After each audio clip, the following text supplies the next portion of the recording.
Graças a Deus por Jesus Cristo, porque por meio de seu Espírito ele fala conosco. E nós vamos agora para continuar nossa série de mensagens, as vindas de Cristo em juízo no Velho Testamento. E nós vamos continuar a expor Isaías capítulo 2. Então nós estamos algumas semanas expondo o livro do profeta Isaías.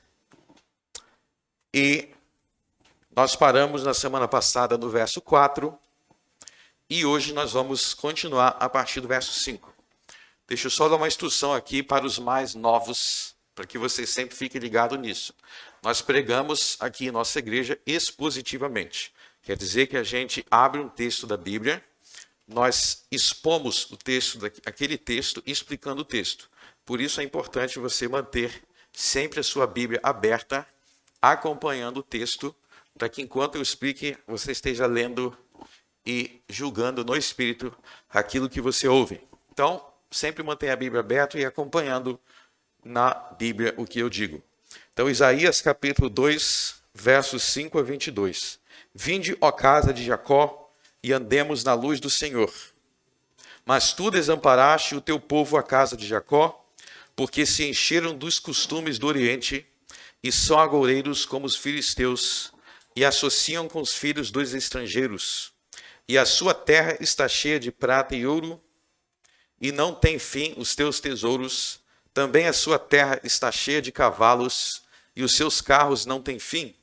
Também a sua terra está cheia de ídolos, inclinam-se perante a obra das suas mãos, diante daquilo que fabricaram com os seus dedos. E o povo se abate, e os nobres se humilham, portanto não lhes perdoarás. Entra nas rochas e esconde-te no pó, do terror do Senhor e da glória da sua majestade. Os olhos altivos dos homens serão abatidos, e a sua altivez será humilhada. E só o Senhor será exaltado naquele dia, porque o dia do Senhor dos exércitos será contra todo soberbo e altivo, e contra todo o que se exalta, para que seja abatido, e contra todos os cedros do Líbano, altos e sublimes, e contra todos os carvalhos de Bazã, e contra todos os montes altos, e contra todos os outeiros elevados, e contra toda a torre alta, e contra todo o muro fortificado, e contra todos os navios de Tarsis, e contra todas as pinturas desejáveis. E a arrogância do homem será humilhada, e a sua altivez se abaterá, e só o Senhor será exaltado naquele dia, e todos os ídolos desaparecerão totalmente. Então os homens entrarão nas cavernas das rochas e nas covas da terra, do terror do Senhor e da glória da sua majestade, quando ele se levantar para assombrar a terra. Naquele dia, o homem lançará às toupeiras e aos morcegos os seus ídolos de prata e os seus ídolos de ouro, e que fizeram para diante deles se prostrarem. E entrarão nas fendas das rochas e nas cavernas das penhas, por causa do terror do Senhor e da glória da sua majestade, quando ele se levantar para abater terrivelmente a terra. Deixai-vos do homem cujo fôlego está nas suas narinas, pois em que se deve ele estimar?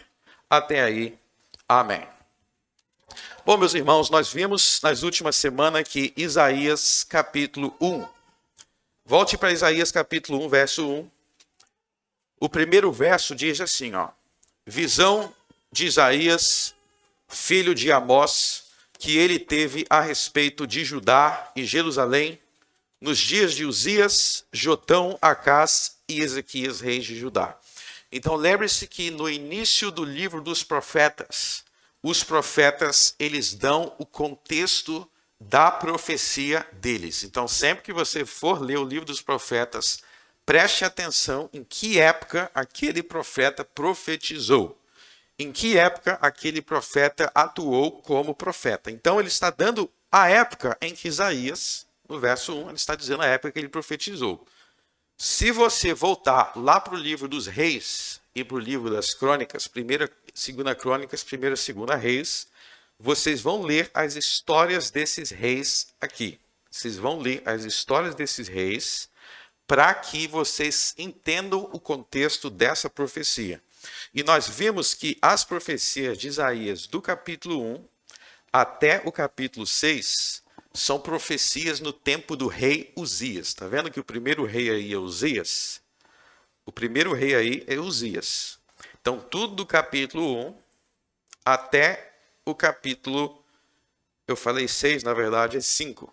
Do capítulo 1 até o capítulo 5 foi profetizado no tempo do rei Uzias. Como é que nós sabemos disso? Porque o próprio livro de Isaías vai te dizendo a época de cada rei. Pulem lá para o capítulo 6. Para o capítulo 6. No ano, verso 1. No ano em que morreu o rei Uzias. Então está vendo aí que o capítulo 6 é o ano da morte do rei Uzias. Por isso que tudo antes do capítulo 6 são profecias na época do rei Uzias. Então vamos voltar lá agora para o capítulo 2. Então no capítulo 2, na época do rei Uzias, o profeta Isaías, ele profetizou um juízo de Deus, um julgamento de Deus que aconteceria contra a nação de Israel em algum momento daquela época. As palavras aí que nós acabamos de ler, do verso 5 até o verso 22, ele faz parte da profecia que começa no capítulo 1. No capítulo 1, vamos voltar para o capítulo 1, a gente já pregou sobre isso, mas eu quero que vocês lembrem. Capítulo 1, versos 2 a 4. Ouvi, ó céus, e dá ouvidos, tu, ó terra, porque o Senhor tem falado. Criei filhos e engrandeci-os, mas eles se rebelaram contra mim. O boi conhece o seu possuidor, o jumento a manjedoura do seu dono, mas Israel não tem conhecimento, o meu povo não entende. Ai, nação pecadora, povo carregado de iniquidade, descendência de malfeitores, filhos de corruptores, deixaram ao Senhor, blasfemaram o Santo de Israel, voltaram para trás. Então aí, vocês estão vendo que essa profecia foi dirigida a Israel, à nação de Israel, no tempo do rei Uzias. E nesse tempo aqui, como vocês acabaram de ler, Israel era uma nação muito corrompida, Israel era uma nação profundamente imoral. E desde o capítulo 1, o que Deus foi fazendo? Deus, por meio do profeta Isaías, ele foi descrevendo os pecados de Israel. Ele foi descrevendo as coisas que eram cometidas em Israel, as coisas que eram praticadas em Israel, dos quais eles tinham que se arrepender para voltar a ter comunhão com Deus. Então, Israel era um povo especial. Deus escolheu Israel para ser um povo especial, porque de Israel viria Jesus, de Israel veio Jesus, mas essa aliança que Israel tinha com Deus, Israel estava quebrando essa aliança, porque eles se afastaram do Senhor e se tornaram corruptos. E dentro disso, eu quero lembrar para vocês de algo muito importante. Sempre que nós lemos na Bíblia sobre um julgamento de Deus, sempre que nós lemos na Bíblia sobre Deus não se agradando de algo, sobre Deus reprovando algo, ou sobre Deus destruindo um povo por causa de alguma coisa, qual é a finalidade disso na Escritura? A finalidade é que nós, que não estamos lá, ou que nós não estávamos lá, ainda assim, essas passagens nos ensinam hoje, agora, quais são as coisas dos quais nós também precisamos nos arrepender. Então não pense que essa palavra, por ter sido dita a Israel no tempo de Isaías, que ela não tem importância para nós, porque na verdade é o contrário. Deus registrou isso aqui por escrito para que nós aprendêssemos o que agrada a Deus e o que o desagrada. Para que nós nos desapegássemos de nossa arrogância de achar que o que agrada a Deus é porque eu acho que agrada. O ser humano é assim, né? Como é que eu sei se algo agrada a Deus ou não? Ao invés das pessoas procurarem na palavra de Deus, elas mesmas inventam. Eu acho que é isso aqui. Desculpe dizer, mas o povo aqui de Israel nessa época eles também se achavam dessa forma. Eles achavam, nós estamos agradando a Deus. Nós vimos isso no capítulo 1. Eles frequentavam o templo. Mas Deus falou para eles, não é o que vocês pensam, é o que diz a minha palavra. E nós vimos vários pecados de Israel aqui. Nós vimos a opressão dos pobres. Um dos pecados que nós vemos aqui que Israel cometia era a opressão dos pobres por parte de juízes corruptos. Será que isso acontece no Brasil? No Brasil não, né? Não tem juiz corrupto nenhum aqui. Mas Deus vai listando esses pecados. Opressão dos pobres, violência, opressão das viúvas, falsos religiosos. Então, quando a gente vai lendo esses pecados, a gente vai lendo essas coisas, é para a gente pensar, será que eu sou assim? Será que eu estou sendo conivente com isso? Porque se Deus não poupou Israel, por que ele vai poupar o Brasil? Ou por que ele vai poupar a mim? Então, sempre que nós lemos sobre juízos de Deus na Bíblia, esses juízos devem, em primeiro lugar, nos ensinar o que é que agrada a Deus, o que é que não agrada. E não somente isso, mas se nós estivermos cometendo as coisas que desagradam a Deus e que levou àquele juízo, nós temos o dever de nos arrependermos e clamarmos pela misericórdia de Deus e andar em novidade de vida. Então vamos ler sobre o juízo de Deus dos versos 5 a 22 para entender o que é que nós precisamos aprender com o Senhor. Vinde, ó casa de Israel, casa de Jacó, e andemos na luz do Senhor. Casa de Jacó. Jacó, vocês lembram que era o neto de Abraão. Jacó era o neto de Abraão. E o país era chamado de Jacó. Quando ele fala Jacó, aqui não está falando da pessoa de Jacó.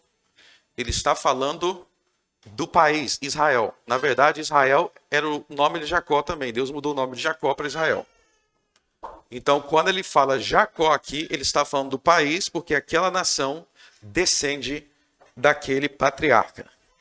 Então, vinde, ó casa de Jacó, ou seja, a nação de Israel, e andemos na luz do Senhor. O povo é convocado a andar na luz do Senhor. É interessante que na Bíblia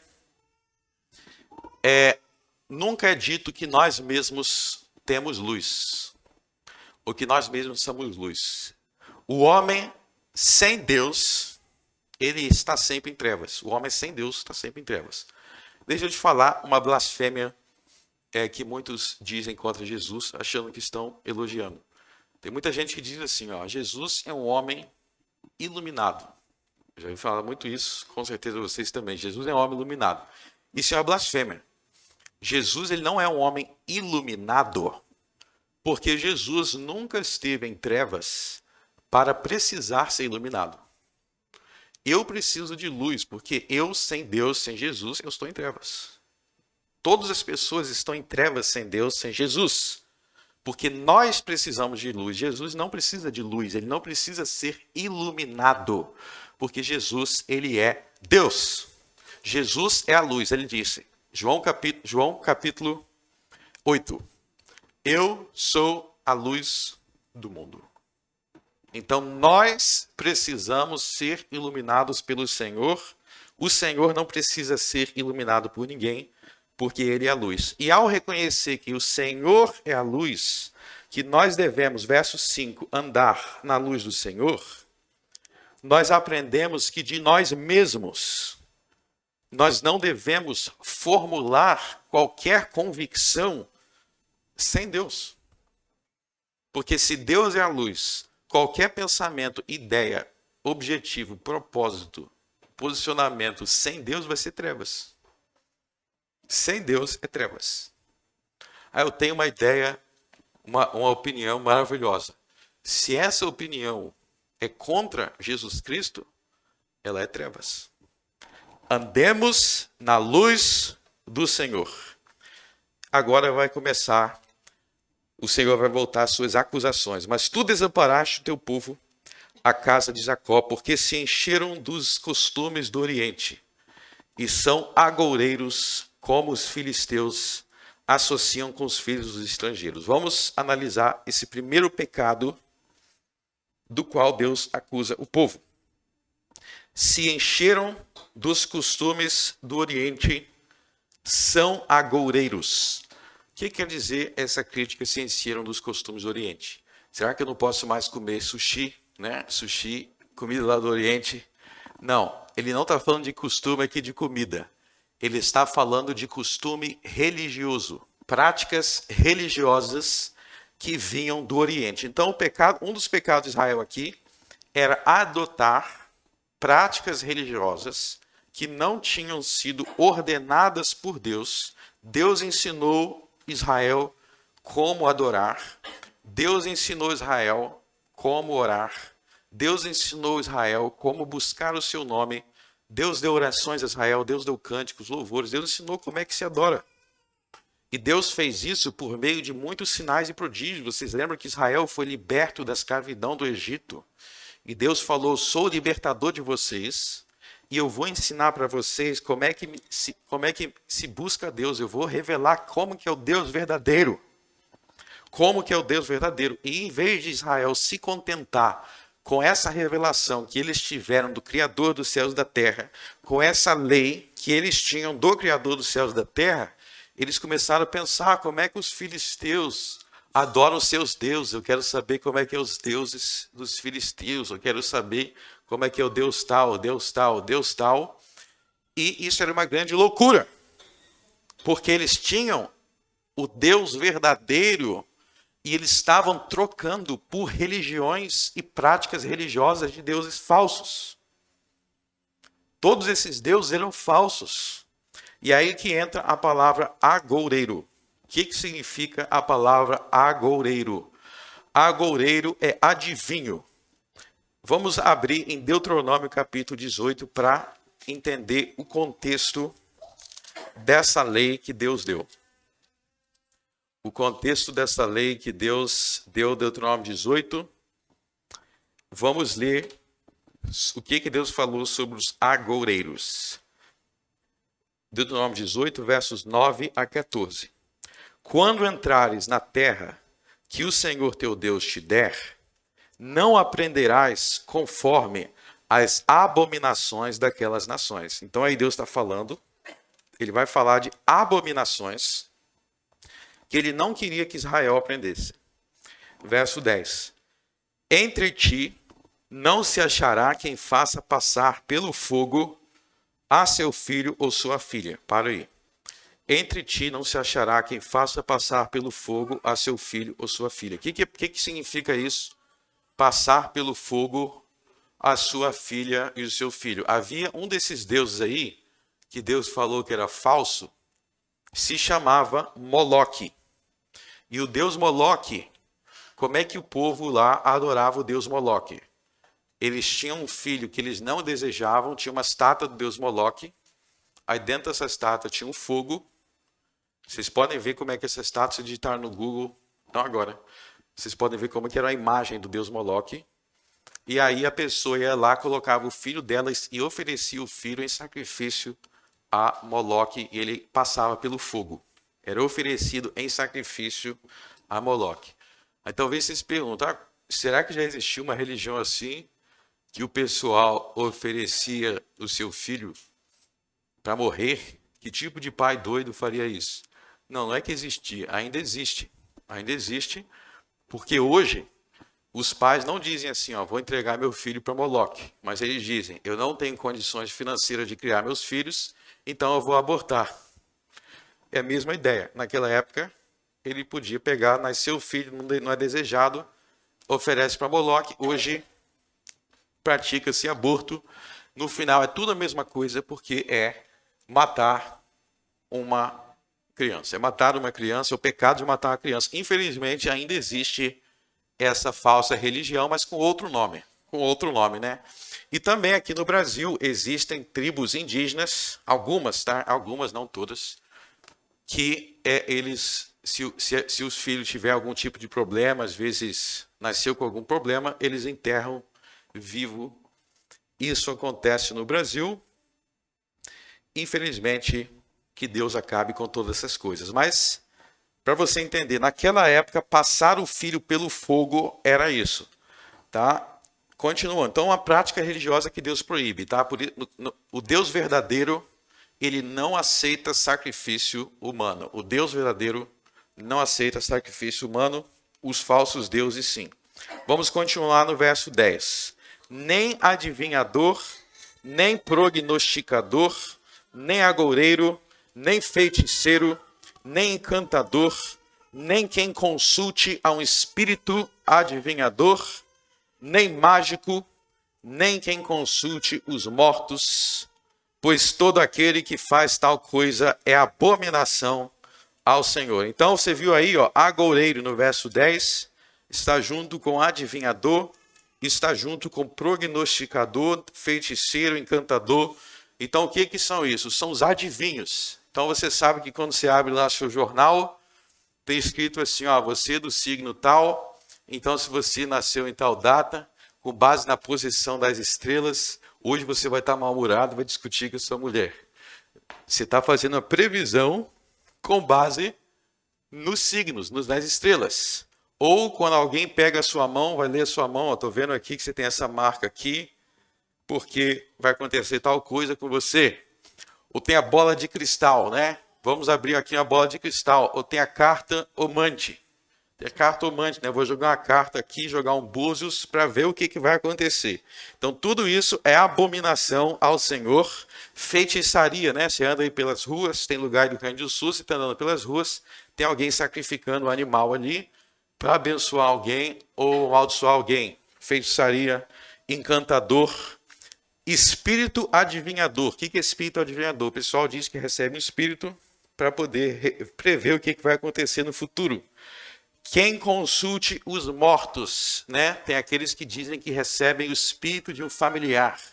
Ó, recebi o espírito da sua avó e ela tem uma mensagem para você, o espírito do seu tio. Isso é quem consulte os mortos, ou seja, tentando falar com o morto, alguém que morreu, você tenta falar com ele. Na Bíblia, você viu aí que nós somos proibidos de tentar entrar em contato com os mortos, mágico, tudo isso aí é abominação ao Senhor. Verso 12, abominação ao Senhor, e por essas abominações o Senhor teu Deus os lança fora diante de ti.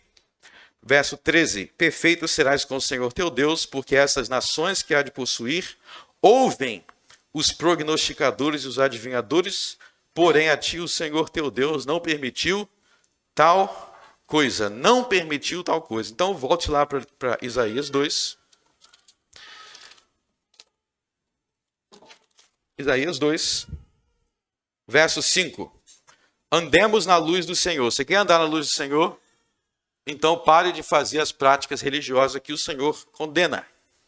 Então é isso que ele está falando no verso 6, ó. Que eles estavam se enchendo, a terra deles estava se enchendo desses costumes religiosos do Oriente. Então vamos continuar no verso 7. E a sua terra está cheia de prata e ouro, e não tem fim os seus tesouros. Também a sua terra está cheia de cavalos, e os seus carros não têm fim. Também a sua terra está cheia de ídolos, inclinam-se perante a obra das suas mãos, diante daquilo que fabricaram os seus dedos. Então aí no verso 7, ele está falando que naquela terra havia grande prosperidade, né? Ele está falando da prosperidade. Então você vê aí que o fato de uma nação, ou de um povo, ou de um lugar, ou de um governante ter prata, ter ouro, ter riquezas, não significa que essas pessoas estão sendo abençoadas por Deus. Né? Hoje em dia o mundo ele pensa, todo mundo que tem grana, todo mundo que tem ouro e prata é porque Deus abençoou. Aqui eles eram rebeldes, mas eles tinham essa prosperidade. Então, prosperidade material não significa que aquela pessoa está correta. Né? É só olhar para os grandes artistas aí de Hollywood. Muitos deles são pessoas, péssimas pessoas, vivem uma vida terrível e têm dinheiro. Só que aí no verso 8 vai vir mais uma crítica. Olha só o verso 8. Também a sua terra está cheia de ídolos. Inclinam-se perante a obra das suas mãos, diante daquilo que fabricaram os seus dedos. Então, o que é a obra das suas mãos, o que é aquilo que fabricaram os seus dedos, perante o qual as pessoas se inclinavam. Inclinam-se perante a obra das suas mãos. Ele está se referindo às imagens. Ele está se referindo às imagens de Deus que as pessoas faziam. Então, inclinam-se perante a obra das suas mãos, né? Inclinar-se, se ajoelhar. As pessoas se ajoelhavam diante de obras de suas mãos, ou seja, coisas que o próprio homem criou, imagens que o homem criou. Então, vamos lembrar que lei é essa. Abra em Deuteronômio capítulo 4. Deuteronômio capítulo 4. Deus vai falar sobre isso, sobre no momento que ele revelou os 10 mandamentos. Ele vai dizer assim, ó, Deuteronômio 4,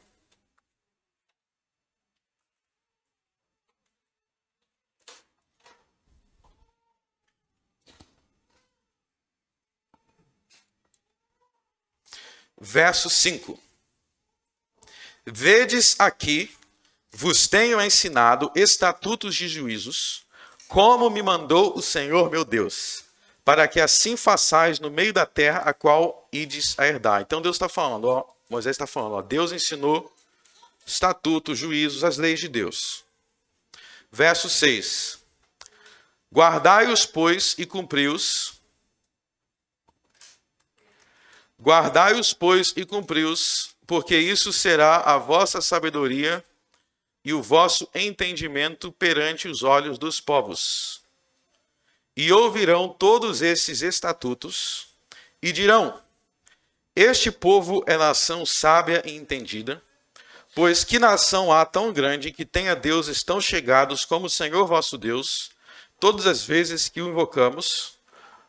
Ou seja, tem algum desses falsos deuses que é realmente próximo do homem? Não. O Senhor Deus é vivo. Todas as vezes que nós invocamos, que nós oramos, Deus nos ouve. Continuando, vamos ler junto o verso 8. E que nação há tão grande que tenha estatutos e juízos tão justos como toda esta lei que ponho perante vós? Então ninguém tem uma lei tão justa quanto a lei do Senhor. Agora, olha só o que ele vai falar sobre essa lei justa e essa lei sábia no verso 9 em diante.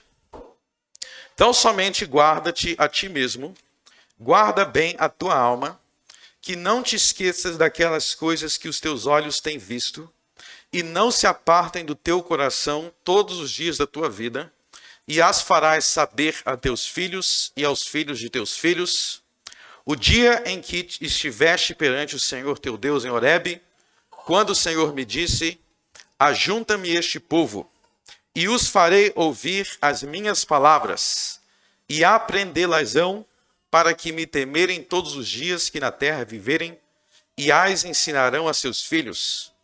E vós vos chegastes, e vos pusestes ao pé do monte, e o monte ardia em fogo até o meio dos céus, e havia trevas e nuvens e escuridão. Então o Senhor vos falou do meio do fogo, a voz das palavras ouvistes, porém além da voz não vistes figura alguma. Então vos anunciou ele a sua aliança que vos ordenou cumprir, os 10 mandamentos, e os escreveu em 2 tábuas de pedra. Também o Senhor me ordenou ao mesmo tempo que vos ensinassem estatutos e juízos para que os cumprisseis na terra a qual passais a possuir.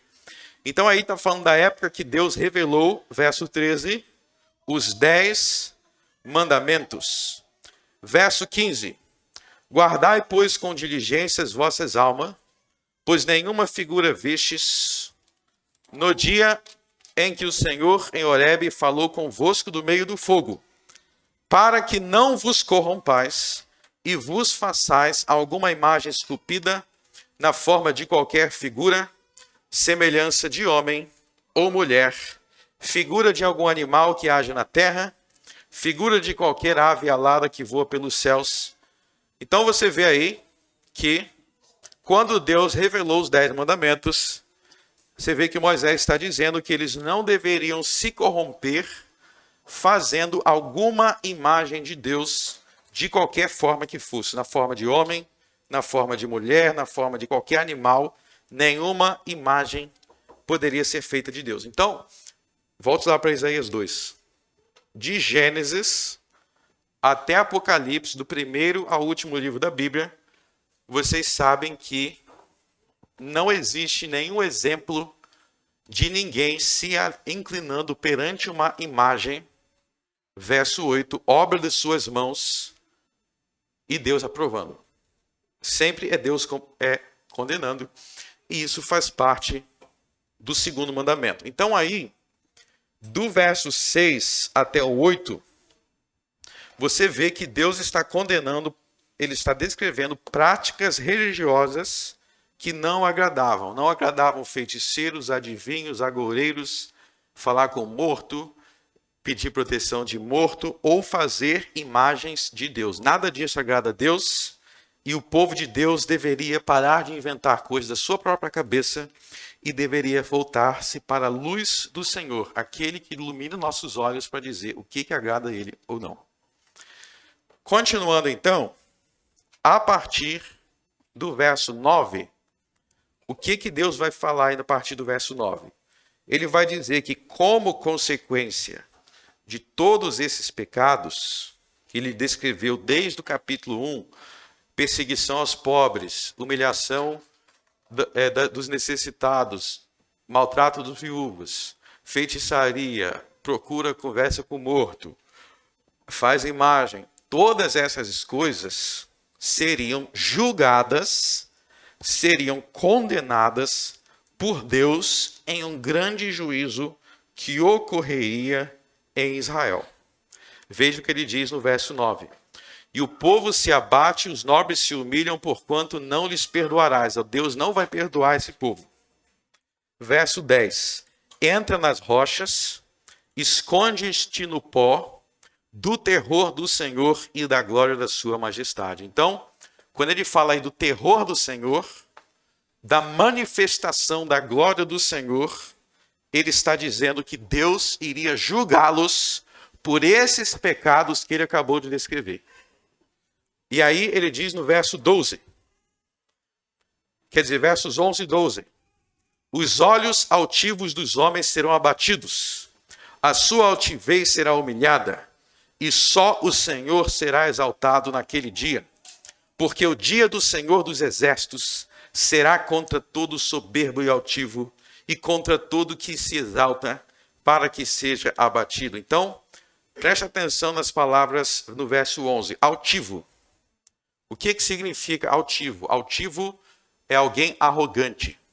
Por isso que ele diz no verso 11, a sua altivez será humilhada, quer dizer, a sua arrogância, a sua prepotência vai ser humilhada, vai ser abatida. Por quê? Porque aconteceria um julgamento de Deus. Ou seja, Deus está dizendo que todos esses pecados que ele acabou de listar, eram características de um povo arrogante. Em que sentido um povo arrogante e altivo? Porque quando Deus manda você fazer algo, e você não faz, porque você diz que você tem a ideia melhor, isso é a definição da altivez, da arrogância. Então Deus fala assim, ó, não minta. Aí você fala, não, eu vou mentir sim, porque a minha ideia de mentir, eu vou conseguir resolver aqui. Arrogante. Quando você fala, ó, eu vou servir a Deus fazendo essa imagem aqui.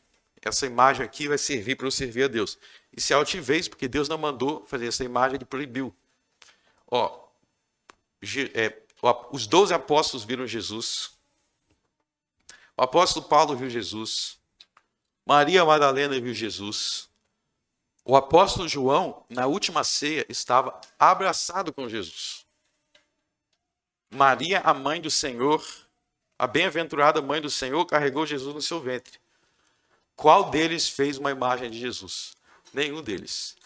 Então, quem sou eu, um zero à esquerda, para vir em 2021 e fazer uma imagem com um rosto aleatório que ninguém sabe quem é e dizer, esse rosto aqui é Jesus.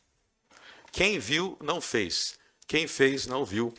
E isso encerra o caso. Então, tudo isso aqui está sendo chamado de altivez, porque os homens querem fazer as coisas não pela luz do Senhor, mas do meu jeito, da minha forma, e Deus está avisando, essas coisas têm consequências. Deus falou que os juízes têm que ser justos, que os juízes têm que proteger os fracos, os necessitados. Aí vem os caras e começa a passar lei de qualquer jeito, faz de qualquer jeito, protege só os seus amigos. O pobre lá, que mora naquele bairro perigoso, ninguém está nem aí. O que Deus está falando? Isso é altivez, arrogância. Eu estou passando por um problema aqui, eu vou conversar com o morto. Vou lá no fulano de tal, que ele vai trazer o espírito da minha avó, o espírito do meu tio, da minha mãe, para eu conversar com essa pessoa. Meu Deus do céu, quem conversa com o morto é só o próprio Deus. Quem morreu ou foi para o céu ou foi para o inferno. Quem está no céu está na presença de Deus. E nós não temos mais acesso a essas pessoas. Deus colocou um limite. Acabou essa vida, não tem mais contato com essa pessoa. Mas as pessoas insistem em querer ultrapassar os limites que Deus criou. Se você ama alguém, dê atenção para essa pessoa enquanto ela está viva. Eu não entendo algumas pessoas, depois que morre, quer conversar. É igual o rei Saul. O rei Saul, lá no livro, né, Samuel, tinha um profeta lá que era o tempo todo repreendendo o rei Saul, mandando ele se arrepender. E o rei Saul não obedecia nada que o profeta falava. Se arrependa, para de ser doido. E o cara desprezava. Aí quando o rei Saul morreu, vai ele procurar uma feiticeira para falar, agora eu quero saber o que o rei Saul vai falar. Depois que morre, aí querem falar contigo. Enquanto você está vivo, as pessoas te desprezam, não se lembram de você, depois que morre, eles vão te entregar uma flor. Entregue e seja carinhoso com quem está vivo. Depois que morre, está na jurisdição de Deus, e quem tentar ultrapassar esse limite, altivo. É o que ele está dizendo aqui, a altivez do homem será abatido. E no verso 12 tem algo muito importante aí, que inclusive é o título de nosso sermão. Ele diz assim, porque o dia do Senhor dos Exércitos será contra todo soberbo e altivo, e contra todo que se exalta, para que seja abatido. Essa expressão aí, o dia do Senhor, é da forma que ela aparece em Isaías 2, tem um significado muito importante no contexto de julgamentos bíblicos. Tá? Julgamentos bíblicos. Tem um erro que muita gente comete, que é muito comum nos nossos dias, que quando a gente fala de julgamento, juízo de Deus, as pessoas muitas vezes pensam logo sempre no juízo final.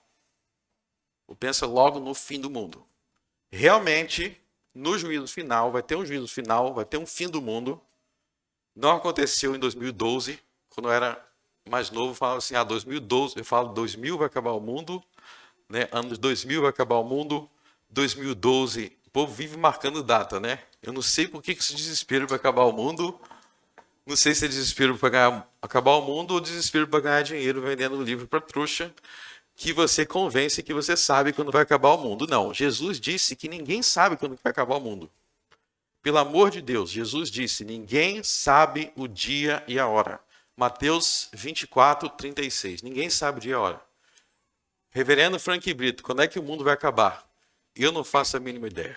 Eu não sei. Se eu falar que eu sei, não venha mais nessa igreja que eu sou mentiroso. Então, o dia do fim do mundo, ninguém sabe. Ninguém sabe. Mas nós sabemos que o mundo vai acabar quando Jesus voltar. Jesus é o juiz dos vivos e dos mortos. Haverá um fim do mundo onde nós entraremos na eternidade, no novo céu e nova terra, plenamente consumado, mas nós não sabemos quando é esse dia. Porém, este não é o único juízo de Deus na Bíblia. Então haverá um juízo final, mas ao longo da história, ao longo do tempo, Deus ele julga e vai julgando os homens não só depois que morre, tem o julgamento mediante a morte, mas nesta vida, aqui e agora, Deus já julga povos, nações, indivíduos. Então, se vocês lembrarem, por exemplo, lá no tempo de Moisés, Deus mandou pragas contra o Egito. O que Deus estava fazendo mandando pragas para o Egito? Ele estava julgando o Egito por ter escravizado o povo de Israel. Ele mandou pragas, ele afogou os egípcios no mar e afogou o faraó no mar. Essa foi a última vez que Faraó foi julgado? Não, porque ele morreu, sua alma foi lançada no inferno. Mas ele foi julgado, então, em vida, nas 10 pragas. Ele foi julgado quando seu filho primogênito morreu. Foi julgado em sua alma no inferno. Então, na Bíblia, existem vários julgamentos de Deus à medida que os povos, à medida que as pessoas se rebelam contra as leis de Deus, Deus pode vir a julgá-los e puni-los. Só que o nosso Deus, ele é muito paciente e ele é muito longânimo. O que significa a palavra longanimidade na Bíblia? Quer dizer que Deus, raras vezes na Bíblia, Deus julga alguém imediatamente. Imediatamente. As pessoas cometem as coisas, as pessoas praticam maldades, as pessoas cometem coisas que não agradam a Deus, mas Deus é paciente com elas. Deus é longânimo com elas. Ele continua a dar comida para a pessoa. Ele continua permitindo que aquela pessoa tenha um emprego. Ele continua permitindo que aquela pessoa tenha uma família. Não quer dizer que ele está se agradando dela, mas aquele é o tempo. Talvez seja o tempo para ela se arrepender. Talvez seja o tempo para ela se voltar para a verdade. E vai tendo tempo, vai tendo tempo, vai tendo tempo. Até que chega uma hora que a paciência de Deus se esgota. E aí vem o grande e terrível dia do Senhor. Essa expressão dia do Senhor, da forma que é usada aqui, ela se refere a um tempo, ela se refere a uma época, a um momento em que Deus intervia na história para julgar nações, para julgar povos e levá-los à destruição por conta de suas maldades e de seus pecados. Eu já vou mostrar isso em várias passagens da Bíblia. Mas antes eu quero que vocês reflitam no seguinte.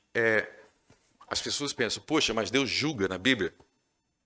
Deus não é bom?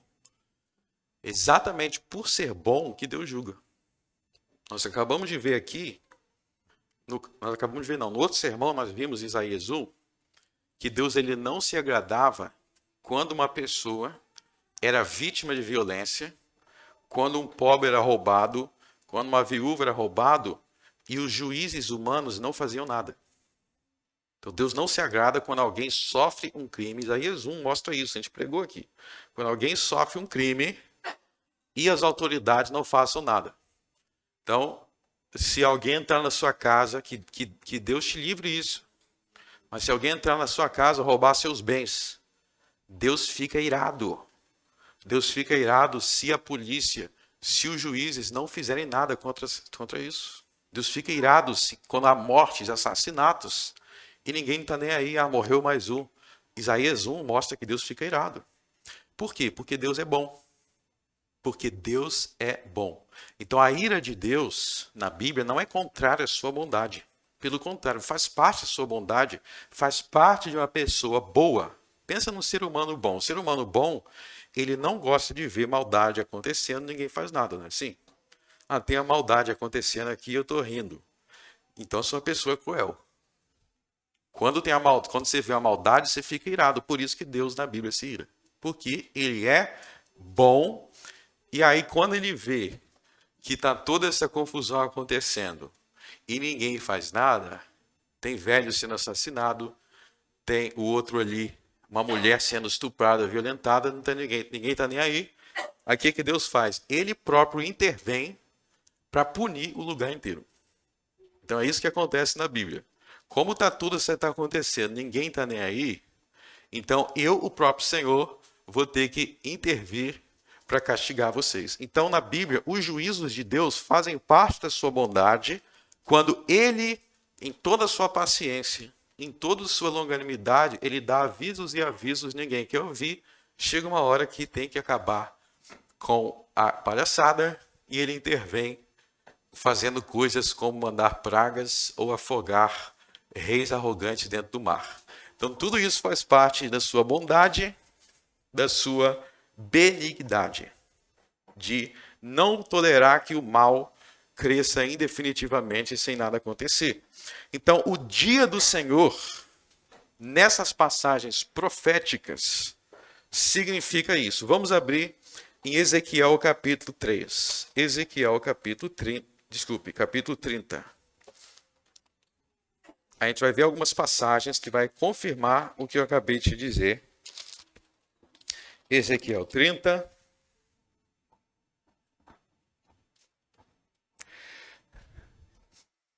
Verso 1. E veio a mim a palavra do Senhor dizendo: Filho do homem, profetiza e dize: Assim diz o Senhor Deus, gemei aquele dia.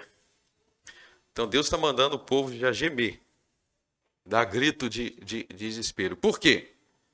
Verso 3. Porque está perto o dia. Sim, está perto o dia do Senhor. Dia nublado será o tempo dos gentios. Só uma observação aqui. Quando a Bíblia diz que algo está perto, perto realmente significa perto. Ok? Quer dizer que estava perto de acontecer, próximo de acontecer. E você vê o que estava perto aí. Era o dia do Senhor, verso 3. O dia do Senhor.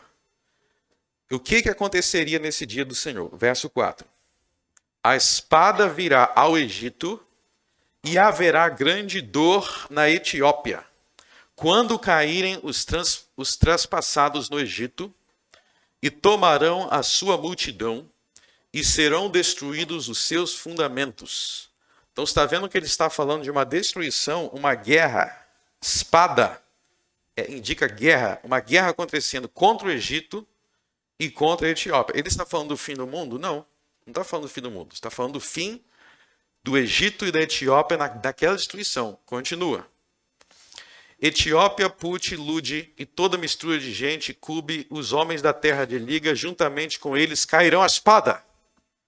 Assim diz o Senhor, também cairão os que sustêm o Egito, descerá a soberba de seu poder desde a torre de Siene, ali cairão a espada, diz o Senhor Deus.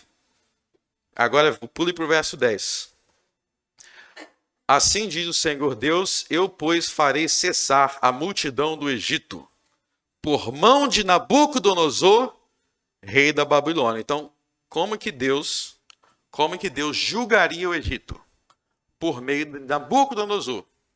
Então, isso é algo que aconteceu no tempo de Nabucodonosor. Quando o Egito, naquele tempo, foi destruído, foi julgado junto com a Etiópia. Este foi, verso 3, o dia do Senhor que estava perto. Este foi o dia do Senhor. Então, estou vendo aí a palavra, o dia do Senhor. Pulem agora para Ezequiel 32. Ele continua essa profecia, Ezequiel 32. E sucedeu que no ano do 10º mês, ao primeiro do mês, veio a mim a palavra do Senhor, dizendo: Filho do homem, levanta uma levantação sobre Faraó, rei do Egito, e diz-lhe. Então você vê aí que ele vai falar contra Faraó, uma lamentação. O que quer dizer levanta uma lamentação contra Faraó? Quer dizer que ele vai predizer uma desgraça que vai acontecer contra Faraó. Faraó era o título do rei do Egito. Todos os reis do Egito se chamavam Faraó. Não era o nome de um homem, de uma pessoa só. Faraó, todos os reis do Egito. Agora, preste atenção no verso 7. E apagando-te eu, cobrirei os céus e enegrecerei as suas estrelas. Ao sol encobrirei como uma nuvem, e a lua não fará resplandecer a sua luz. Todas as brilhantes luzes do céu enegrecerei sobre ti, e trarei trevas sobre a tua terra, diz o Senhor. Então aí veja que ele fala que neste juízo contra o Egito, contra o faraó, ele fala de sinais do escurecimento do céu e do escurecimento das luzes do céu. Quando é que isso aconteceu? Verso 11. Porque assim diz o Senhor, a espada do rei de Babilônia virá sobre ti. Então foi um julgamento por meio da Babilônia. Esse foi o dia do Senhor. Vamos agora para Isaías capítulo 19. Quer dizer, Isaías capítulo 13.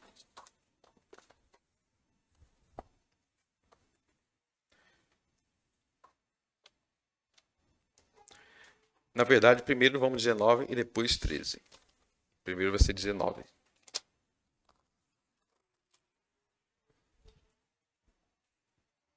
Vamos ler outra profecia contra o Egito. Peso do Egito. Quando o profeta fala peso, quer dizer uma profecia de destruição. Peso do Egito.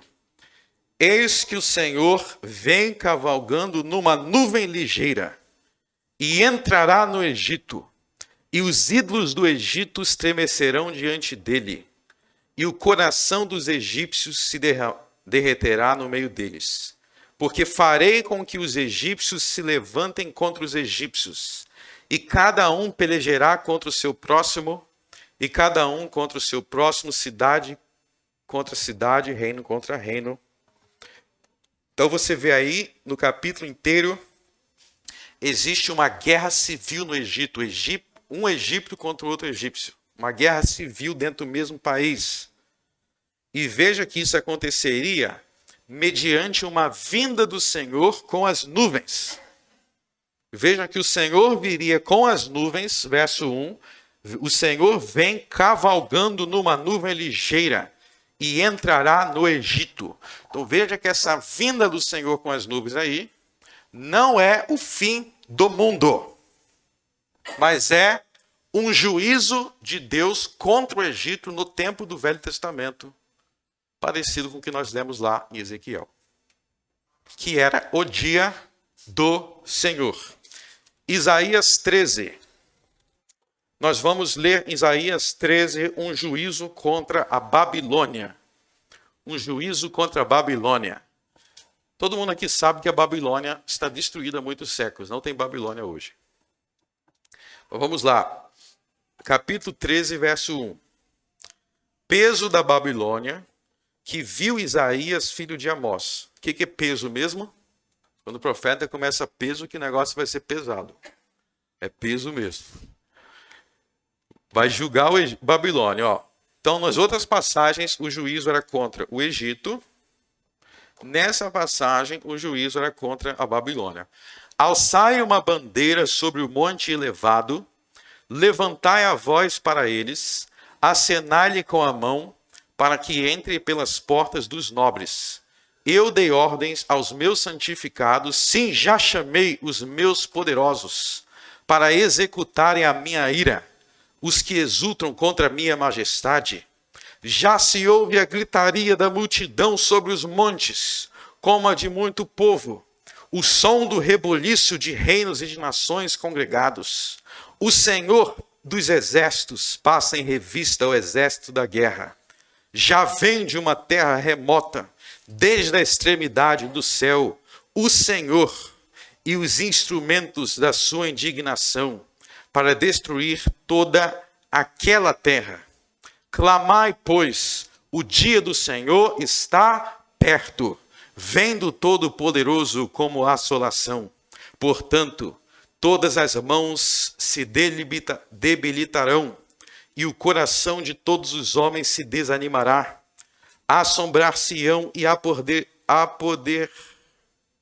apoderar-se-ão dele dores e ais, e se angustiarão como a mulher com dores de parto.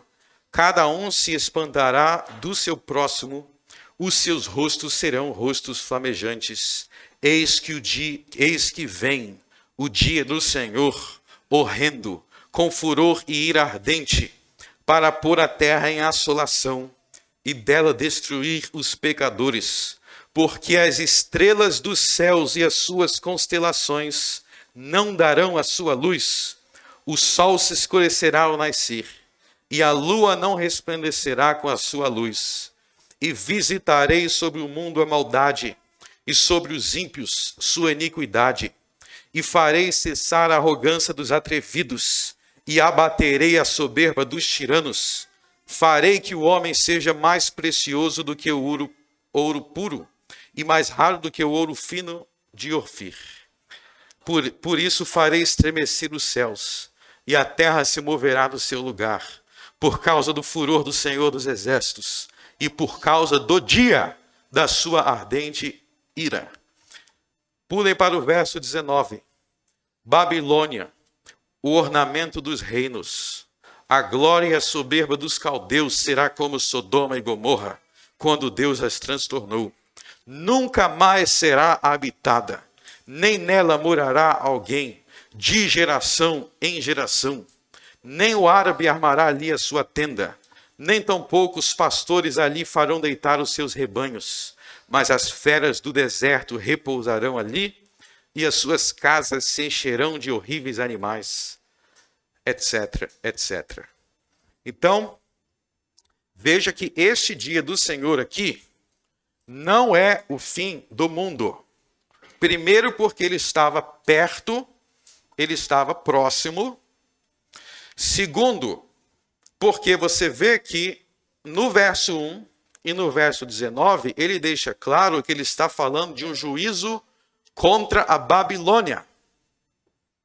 E veja que depois desse juízo, no verso 20, o mundo continuaria a existir, porque ele diz no verso 20, nunca mais será habitada, nem morará alguém de geração em geração. Então, se vocês viajarem hoje, isso aqui vocês podem comprovar hoje. Se vocês viajarem hoje lá para o Iraque, país Iraque, para a região onde era a Babilônia, é um deserto, só tem escombros e ninguém mora lá. Pode pesquisar. É um deserto, só tem escombros, ninguém mora lá. Porque Deus disse que ele destruiria a Babilônia e ninguém nunca mais ia morar lá. Hoje é um deserto muito calor, um dos lugares mais quentes do mundo. Não dá para habitar lá, não dá para morar. Porque Deus cumpriu o que ele disse. Então você vê que esse dia do Senhor aí não era o dia do Senhor do juízo final, mas era um dia de julgamento, um tempo de julgamento contra a Babilônia que já se cumpriu. Quando ele fala, inclusive, no verso 12, farei que o homem seja mais precioso do que o ouro puro e mais raro do que o ouro fino de Ofir, ele está falando de que tanta gente morreria nessa guerra. Você está vendo que ele fala de uma guerra, que o homem seria raro, ou seja, seria pouca gente, poucos sobreviventes, muito raro. E veja que ele fala sobre, no verso 10, as estrelas dos céus e as suas constelações não darão a sua luz. Ou seja, novamente existem sinais nos céus, do sol se escurecendo, da lua se escurecendo, e isso não é algo nesse verso futuro. Isso aconteceu no juízo contra a Babilônia. Na verdade, vários juízos na Bíblia isso acontece. Você lembra no Egito, ficou tudo trevas também, lá com Moisés, no tempo de Moisés, se escureceu o sol. Ficou 3 dias escurecido. Então, e outra coisa, preste atenção, no verso 5, existe uma vinda do Senhor no verso 5, olha só o verso 5. Já vem de uma terra remota, desde a extremidade do céu, o Senhor.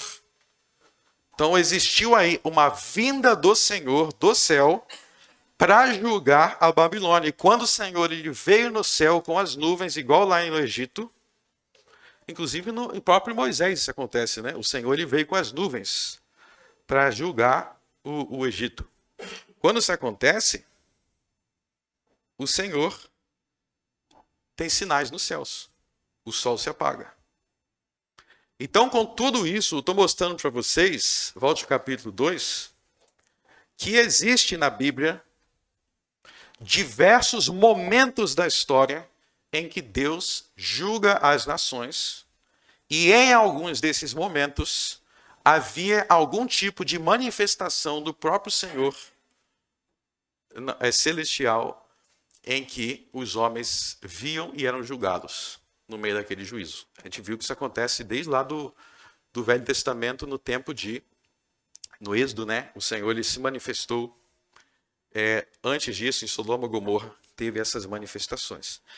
Então, quando Isaías 2 fala sobre o dia do Senhor, ele está falando de um juízo contra Israel que estava perto de acontecer. E quando isso acontecesse, quando esse juízo acontecesse, todos aqueles arrogantes, todos aqueles idólatras, todos aqueles que se refugiavam nessas práticas religiosas que Deus proibiam, eles seriam julgados. E por isso que ele diz, no verso 17, e a arrogância do homem será humilhada, e a sua altivez se abaterá. E só o Senhor será exaltado naquele dia. Aquele dia é o quê? O dia do Senhor, o dia do juízo do Senhor. E todos os ídolos desaparecerão totalmente. O que quer dizer todos os ídolos desaparecerão totalmente? Porque não está falando de todo o planeta. Ele está falando aqui na terra de Israel, quando Deus julgasse, e esse julgamento veio por meio de uma guerra, não sobraria nada, e os ídolos, aquelas imagens, não os protegeria. É isso que ele diz no verso 19, Então os homens entrarão nas cavernas das rochas e nas covas da terra, do terror do Senhor, da glória da sua majestade. Verso 20. Naquele dia naquele dia aí é o dia do Senhor, o tempo do seu juízo. Naquele dia o homem lançará as toupeiras e as morcegos, os seus ídolos de prata e os seus ídolos de ouro que fizeram para diante dele se prostrarem. Por quê? Porque ele vai perceber que Deus está julgando, que Deus está enviando os exércitos da Babilônia para julgar, e que aqueles ídolos não estão salvando de nada. E no meio daquela guerra, ele pega seus ídolos e joga para os morcegos. Quer dizer, você não me prestou de nada. Quer dizer, ele vai reconhecer que toda aquela religiosidade que ele tinha, os ídolos, as imagens, o agorito, nada daquilo serviu para salvá-los no dia do Senhor. E por isso ele taca fora e fala, você não me prestou de nada. Você não me prestou de nada. Então o dia do Senhor aqui, é um dia em que o Senhor, ele revela que ele é o único. Ele revela que essas falsas espiritualidades não valem de nada. Você sabe que no tempo do Novo Testamento existiu também um dia do Senhor, que foi quando Israel foi destruído pelos romanos. Também foi um dia do Senhor. Pedro falou sobre esse dia em Atos 2, citando Joel. Mas em todos esses casos, o que acontece é a mesma coisa. Os homens são rebeldes, os homens são orgulhosos, Deus é paciente, Deus é longânimo, mas chega uma hora que o limite chega. E Deus se manifesta para julgar. E quando Deus se manifesta para julgar, meus irmãos, todos os nossos falsos apoios, tudo que a gente valorizava e achava que era um apoio, que era isso, que era aquilo outro, Deus arranca todos os fundamentos. E a gente aprende a confiar em Deus somente. Ele é o nosso único apoio. E a gente pega todos aqueles ídolos do coração. Tudo que a gente tinha de falso, a gente enxerga, aquilo não valia de nada. Lança para os morcegos, porque agora eu vou clamar ao único Deus verdadeiro, porque somente Ele ouve as orações e somente Ele é vivo. Meus irmãos, se voltem para o Senhor antes que chegue o dia do seu julgamento. Se arrependam e creiam no Evangelho, porque o Senhor, Ele é vivo e verdadeiro. Vamos orar. Senhor, graças te damos por Jesus Cristo, o Rei dos Reis, o Senhor dos Senhores. Graças te damos, Senhor, por Jesus Cristo, porque Ele não permite que a maldade, a iniquidade cresça indefinitivamente sobre a terra. Mas ele, Senhor, faz com que os homens tenham que prestar conta.